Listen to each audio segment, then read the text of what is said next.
19 तारीख की शाम में एक 17 वर्षीय लड़की मैनाटांड ब्लॉक, पश्चिमी चंपारण, वहाँ के थाने पर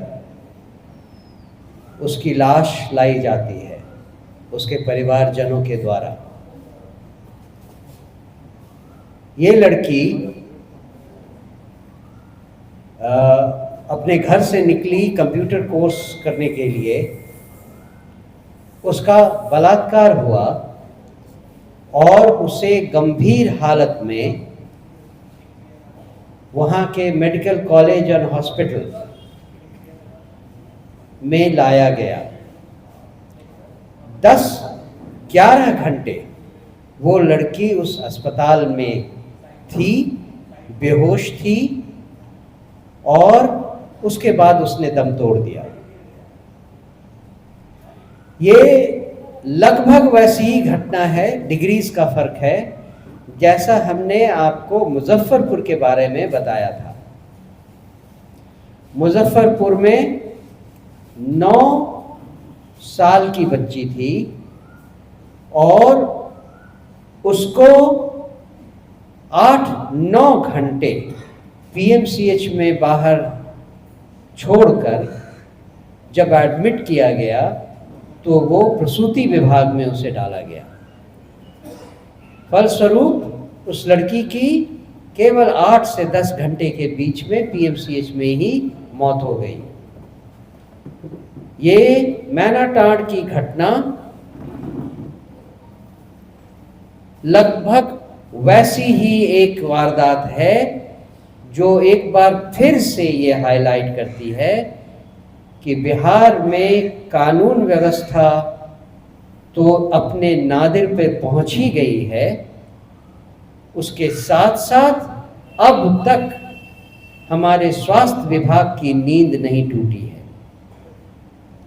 उन्हें अब तक ये समझ में नहीं आया है कि ऐसे केसेस में जब पीड़िता को बेहोशी की या मुश्किल परिस्थितियों में अस्पताल में, जो कि मेडिकल कॉलेज एंड हॉस्पिटल है, वहाँ लाया जाता है, तो उसकी देखभाल कैसे करनी है, सेंसिटिविटी क्या होनी चाहिए, ऐसे केसेस में अभी तक स्वास्थ्य मंत्रालय ने कोई एक्शन नहीं लिया है। एक बार पुनः मैं उस बात पर जाऊंगा जो हमने पहले आपसे बताई मुजफ्फरपुर के बारे में। आपको याद होगा हमने महामहिम राज्यपाल महोदय को एक ज्ञापन दिया। ज्ञापन देने के बाद हमने कारगिल चौक पर एक कैंडल मार्च किया। कैंडल मार्च होने के बाद जब फिर भी सरकार की नींद नहीं टूटी तो हमने गर्दनी बाग में एक धरना प्रदर्शन किया था, और उसके कुछ दिनों बाद, आज से लगभग 4 दिन पहले, हमने जन स्वराज पार्टी ने चीफ मिनिस्टर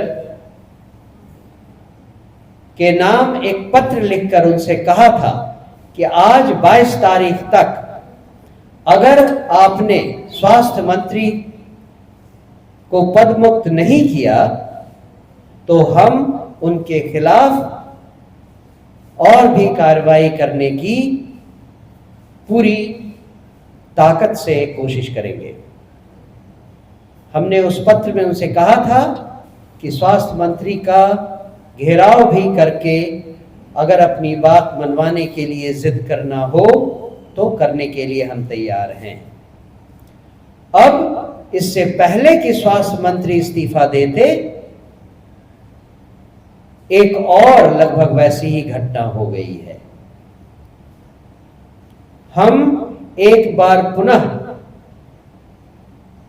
मुख्यमंत्री नीतीश बाबू से यह अपील करते हैं कि स्वास्थ्य विभाग की बदहालत को देखते हुए और स्वास्थ्य व्यवस्था में जो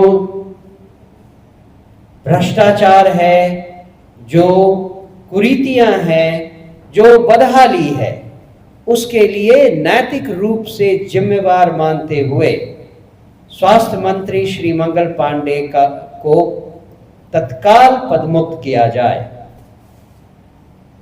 हमने जो मांगे मुजफ्फरपुर वाले केस में की थी, उनमें स्वास्थ्य मंत्री के इस्तीफे के अलावा जो बातें थी, उनमें जो दूसरी मांग थी वो ये कि इस पूरी घटना की एक न्यायिक जांच बिठाई जाए, जिसको एक समयबद्ध तरीके से अपना रिपोर्ट देने के लिए कहा जाए और दोषियों को कड़ी से कड़ी सजा दी जाए। तीसरा, पीड़िता का जो परिवार है उसे उचित मुआवजा, जैसा कि हमने मुजफ्फरपुर के केस में कहा था, 1 करोड़ रुपए का मुआवजा उसे मिलना चाहिए। और चौथा, जो भी दोषी हैं उन पर स्पीडी कार्रवाई करके एक जल्द निर्णय और कड़ा निर्णय ऐसा लिया जाए जिससे समाज में न्याय व्यवस्था के प्रति आस्था उत्पन्न हो।